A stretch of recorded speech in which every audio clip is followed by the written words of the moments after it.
আজকে একটা বিশাল গুরুত্বপূর্ণ বিষয় নিয়ে ভিডিওটা করছি এবং সবাইকে অনুরোধ করছি পুরো ভিডিওটা ভালো মতো দেখতে, কারণ হয়তো একটু লেন্দি হবে ভিডিওটা।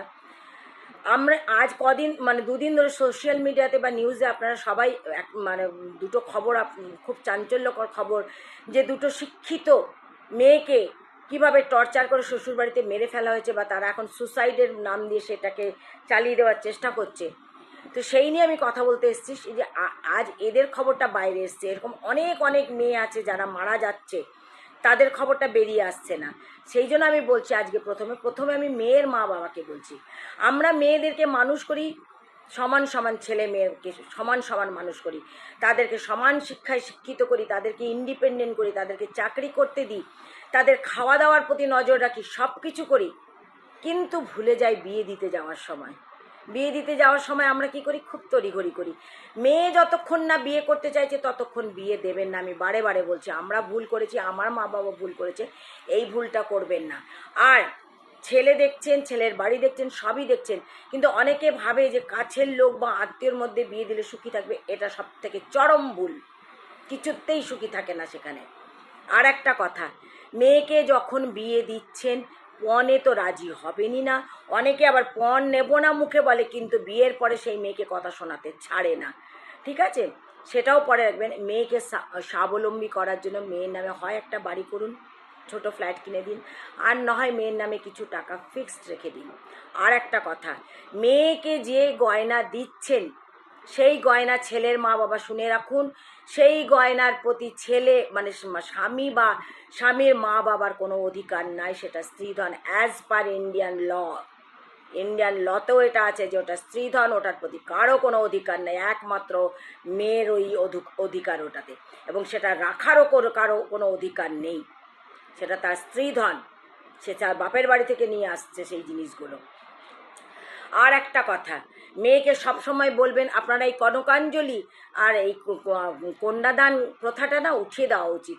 কারণ মেয়েকে না আমরা বলা উচিত যে তোর জন্য তোর বাপের বাড়ির দরজা সব সময় খোলা আছে, তুই এতটুকু কষ্ট অনুভব করবি, টর্চার তো অনুভব করবি মানসিক বা ফিজিক্যালি, চলে আসবি বাবু, আমাদের কাছে ফেরত চলে আসবি, দরকার নেই আমার এমন সংসারে মেয়েকে থাকার।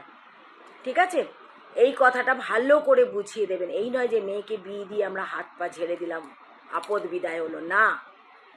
আর একটা কথা, ছেলের বাড়ির লোকজন যদি মনে করে যে আমার ছেলেকে সম্মান দেবে, আমাদেরকে সম্মান দেবে, তাহলে আপনারাও আপনাদের সামনের লোককে সম্মান দিতে শিখুন।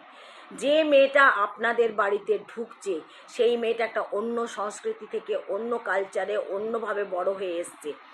আপনার রীতিনীতি তাকে অ্যাডপ্ট করতে টাইম লাগবে, তাকে সময় দিন, তাকে শেখান আদর দিয়ে। এই নয় তুমি কিচ্ছু জানো না, তুমি কিচ্ছু পারো না, তোমার মা কিচ্ছু শেখায়নি, এই কথাটা বলবেন না। বারে বারে এই কথাটা বলবেন না, তাহলে সেই মেয়ে আপনাদেরকে কোনোদিন ভালোবাসবে না। আপনি যদি বলেন যে আমাকে আমার বউ সম্মান দিচ্ছে না, বা আমার বউয়ের কর্তব্য আমাদেরকে সেবা করা, তাহলে একটু চিন্তা করুন যে আপনার ছেলে তার মা বাবাকে কতটা সেবা করছে, তার মা বাবার কতটা যত্ন নিচ্ছে। বিয়ে মানে এই নয় যে ছেলেদের ঘরেই মেয়েরা সব কিছু করবে আর ছেলেরা মেয়েদের জন্য কিছু করবে না, তাও তো নয় না। আর সর্বপ্রথম আপনি আগে নিজের দিকে আঙুল দিন, আপনি নিজে কি করেছেন? আপনি কি ওই কাজগুলো করেছেন, বা আপনিও কষ্ট সহ্য করেছেন? আপনি যদি কষ্ট সহ্য করে থাকেন তাহলে আপনি ভালো হন, আপনি আপনার বউকে ভালো রাখার চেষ্টা করুন।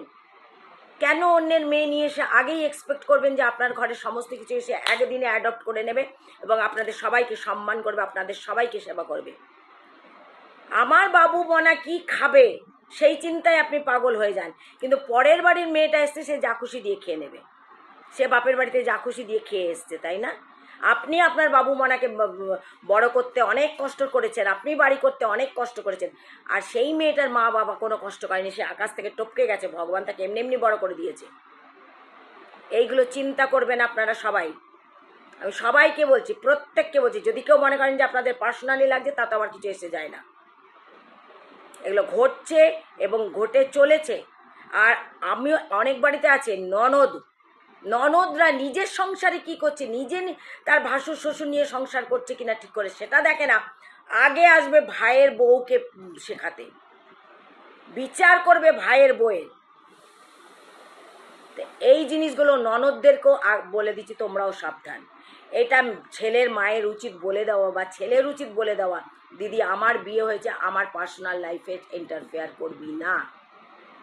আর ছেলের মা বাবাও, ছেলের বিয়ে হবার পরে যদি ছেলের মা বাবা ছেলের পার্সোনাল লাইফে ইন্টারফেয়ার করতে পারে, তাহলে মেয়ের মা বাবারও পুরো অধিকার আছে তার মেয়ের পার্সোনাল লাইফে ইন্টারফেয়ার করার। এটা মেনে রাখবেন, এটা Indian law, as per Indian law এটা আছে। সুতরাং ভালো মতো ভেবে চিনতে মেয়েকে বিয়ে দেবেন। মেয়েকে সব সময় এই অ্যাসুরেন্স দেবেন, আমরা তোর জন্য আছি। এই বলবেন না মনা মেনে নে, মনা ছেলে মেয়ে হয়ে গেলে সব ঠিক হবে। কোনোদিন ঠিক হয় না, কোনোদিন ঠিক হয় না। মেয়েকে অ্যাসুরেন্স দিন যে আমরা তোমার পেছনে আছি। যখন দেখবে যে মেয়ের একটা শক্তি আছে, তখন ছেলের মা বাবাও ভয় পায়, টর্চার করার আগে 10 বার চিন্তা করবে। তাহলে আসি তাহলে।